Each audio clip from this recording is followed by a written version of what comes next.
Welcome to Section 420, Talkin Yankees, the podcast. Well, now we love the Yankees again. Quick two-game sweep against Tampa there, and got a little dicey there in the final game. Devin Williams, again, giving the Yankees fits of rage there, but nevertheless gets out of the jam. But, of course, more importantly, the Yankees now inching closer to the top of the AL East. Now the Yankees really starting, really hitting their stride a little bit there, winning 7 out of 8 games, really turning it on with the offense, and especially Stant right now is red hot, has a huge pinch hit home run in that final game. So we'll get started. Before we get in there, make sure you subscribe to this podcast, Section 420 Talkin Yankees, the podcast, wherever you get your favorite podcast. And also there's a YouTube version of the show, so go to YouTube, search for Section 420 Talkin Yankees, subscribe there as well. So the Yankees, again, really starting to hit a stride. This is kind of what you want to, this is kind of around the time you want to start getting hot, and this is pretty much almost the same thing they did last year. They stunk for the last half of June, stunk of all July, and stunk for a good chunk of early August, and then started turning on. And I know I probably sound like a broken record, but this is around the time they took Clay Holmes out of the closer role, put Luke Weaver in there,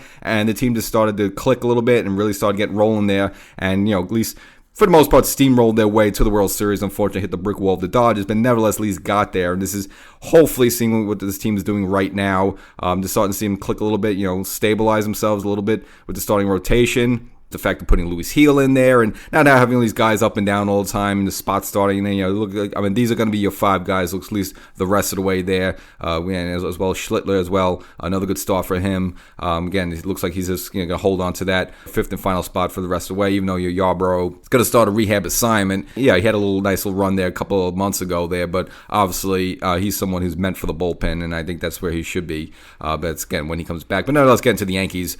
Just with this offense really clicking in, obviously have the big performance, hitting 9 home runs in the first game. Stanton gets 2 there, but really the story though, missing this whole thing there. And again, I don't want to damper. The Yankees got some good vibes going on finally after this weeks and weeks and really months of this misery. Is the decision of Aaron Boone, in this game, putting Devin Williams in, which I said he cannot pitch past the 7th inning. I know he has a resume, I know the stuff there, but this guy's a disaster each time. And as great as the second game against Tampa, with Stanton hitting a pinch hit home run. Again, he's now becoming a pinch hit extraordinaire, pinch hit home run off of Fairbanks, a guy who's comes in and just blows the Yankees away all the time. And the Yankees get to him. Hits a 96 mile per hour fastball, just destroys it, no doubt about it. Home run, and then of course get another home run from Wells after that. Give the Yankees a 3-run lead there, and you put Devin Williams in, and he almost chokes it away. And if he would have choked that game away, I don't know.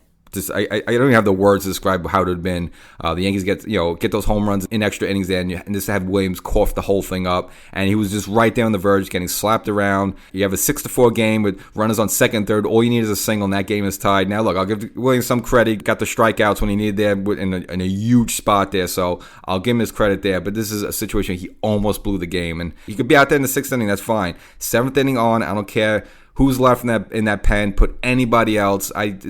Even if the guy pitched the day before, I know they do this workload. The guy cannot pitch in any pressure situations. He just buckles. I know he came through technically with the strikeouts, and you look at the box score, Yankees won 6-4, and Devin Williams got the save and all that. Oh, wow, he beat me. I guess he's bound. If you watch, he almost blew the whole thing, which would have been as bad as loss as you could possibly imagine. Wasting Stanton's pinch hit home run, just wasting a great game. Could have been flushed down a toilet within seconds, because Williams came out there and started getting cuffed around. I know he buckled down, he got the strikeouts, but you cannot put this guy in any high leverage situation. He just cannot handle it. Look for anybody else. I don't know, just get Ian Hamilton back from the grave wherever he is right now. Anybody, but you cannot put Devin Williams in a baseball game past the 6th inning. So happy they won, and he got a 2-game sweep. And I thought the whole thing with this, scheduling realignment was like kind of supposed to be done away with these 2-game short series there. This looks like, someone tried to put a square peg through a hole. Just, we'll flip these 2 games in there, whatever. But nevertheless, good for the Yankees. This is a team they should beat. And, the problem early on, really the whole season, especially against Toronto, but the Yankees really failing to take advantage of teams in their division. I know Tampa's a little bit better early in the season, but a lot of games the Yankees lost, teams like Tampa and Baltimore and Boston, and especially the Blue Jays, which pretty much own the Yankees this season. And it's kind of, one of the main reasons the Yankees are in the spot they are this. So they got a lot of time, they got a lot of series coming up against AL East foes, and they kind of got to take advantage of that. Again, if they want to crawl back and get back to the top of the AL East, where I think they should be, but still got some work to go. And of course, right around the corner now is a 4-game series against the Boston Red Sox. So this is a big opportunity to get Boston, past couple of series slapped the Yankees around. The last time they got swept up in Fenway there. So The Yankees now, have a good opportunity now to return the favor. Stanton's on absolute fire.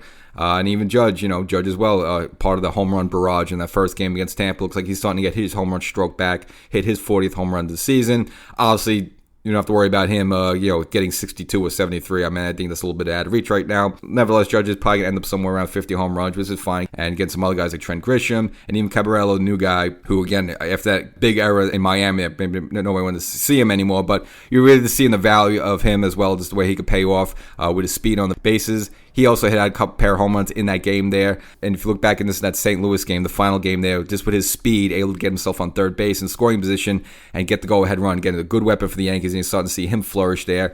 And, it could be a situation if, Dominguez doesn't really hit as well. And we know Dominguez isn't the greatest fielder in the world.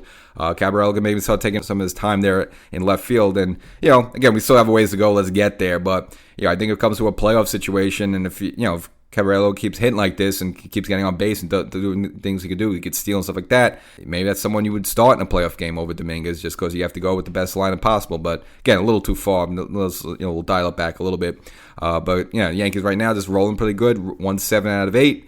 I know not the toughest competition in the world, but hey, you got to win the games in front of you. But now it's going to be a little dicey now with Boston, who's kind of fighting with the Yankees. Now the Yankees leapfrogged the Red Sox in the AL East. So you'd like to keep stomping them down, and while you're stomping them down, keep crawling up for the Blue Jays. So even if you take 2 out of 2 on this one to kind of just break even, I think the Yankees, you got to live with that. Obviously, Boston, they're fighting as well for a playoff spot. So, it's not going to be easy. The bullpen's kind of settled down. But, obviously, Bednar, you're looking at him as your closer. But, again, if you're Boone, you cannot put Williams in any situations. He just cannot handle it. So, Boone would have been really in big trouble if Williams would have blown that final game there, after such a great dramatic home run by Stanton there. I understand you got to roll him out there. He is a closer. He does have a resume. Sometimes you just got to give people a day off, and you got to put him in there. I understand that. But as much as humanly possible, you cannot put Devin Williams in a game after the 6th inning. Catch you next time.